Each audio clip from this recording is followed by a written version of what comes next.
possibilidade para mim de falar um pouco de português no canal do YouTube que estou fazendo. Eu acho que é muito importante falar um pouco em português, porque o canal não é apenas em inglês.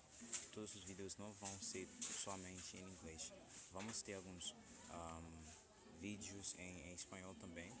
Hoje eu acho que eu tenho de falar com as pessoas que falam português para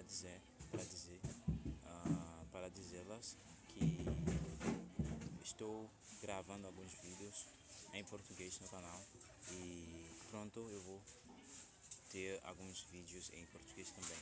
Então é uma grande possibilidade. Muito obrigado pelo tempo e estou trabalhando bastante para poder gravar os vídeos em português sobre a linguística brasileira e a linguística espanhola também. Então, muito obrigado por essa possibilidade e a gente se vê no próximo tempo. Tchau.